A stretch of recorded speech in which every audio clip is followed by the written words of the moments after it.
भारत में जब कोई युवा किसी प्रतियोगी परीक्षा को पास करता है, तब उसकी सफलता की कहानी बताते समय यह बताया जाता है कि इसके पिताजी रिक्शा चलाते थे या होटल में प्लेट साफ करते हैं, और देखिए, आज उनका बेटा आईएएस, डॉक्टर, सीए बन गया है।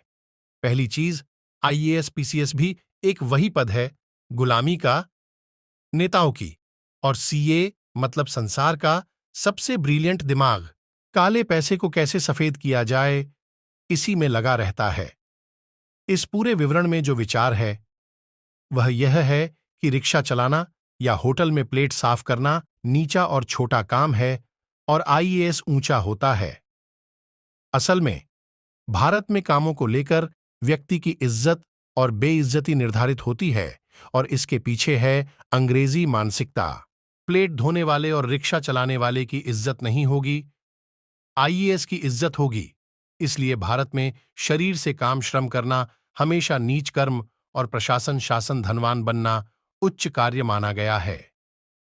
भारत के छात्र जो विदेशों में रहकर पढ़ते हैं, वह वहां होटल में पार्ट टाइम वेटर का काम करते हैं, अपनी पढ़ाई का खर्चा निकालते हैं। अमेरिका में रहने वाले एक सदस्य ने मुझे बताया कि अमेरिका में हमारे रेस्टोरेंट में जब कोई अमेरिकी आता था और हम उनसे पूछते थे, आज आप कैसे हैं, तो वह बहुत शालीनता से जवाब देता था, हाथ मिलाता था। लेकिन जब अमेरिका में रहने वाला कोई भारतीय आता था, तो वह हमारे सवाल का जवाब देने की बजाय सीधा मेन्यू पढ़ने लगता था, और ओन ऑर्डर देने लगता था। उसे हमसे बात करने में अपनी तौहीन लगती थी।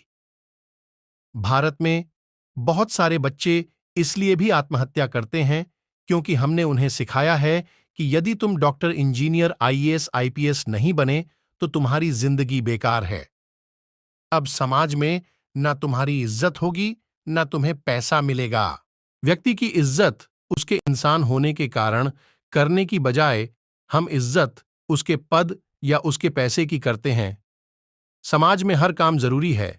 यदि कचरा उठाने वाला कचरा उठाएं तो, और एक साल ना उठाएं तो, यदि खेती करने वाला खेती न करे तो, जितनी जरूरत आपको आईएएस, आईपीएस, डॉक्टर, इंजीनियर या कॉर्पोरेट में काम करने वाले या बैंकर अथवा फाइनेंशियल एक्सपर्ट की है, उतनी ही जरूरत car, mechanic, plumber, sweeper, cobbler, taxi driver, किसान और मजदूर की भी है। लेकिन आपके दिमाग में श्रमण विरोधी संस्कार भर दिया गया है, जिसके मुताबिक मानसिक श्रम श्रेष्ठ है और शारीरिक श्रम करने वाले नीच जात के होते हैं।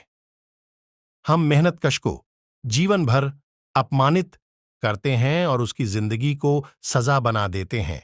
इसलिए हमें कभी इस बात को बताते समय कि इस आईएएस के पिता रिक्शा चलाते हैं, ये नहीं जताना चाहिए कि देखो पिताजी कितने छोटे हैं और बेटा कितना बड़ा हो गया, क्योंकि किसी भी लिहाज से रिक्शा चलाना छोटा काम और कुर्सी पर बैठकर काम करना ऊंचा काम नहीं हो सकता।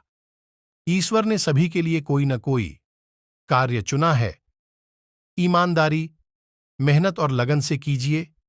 जब तक ईश्वर ने वह काम आपको सौंपा है, जिस दिन आप उस काबिल नहीं हो गए, वही काम कोई और करेगा, किंतु करेगा अवश्य।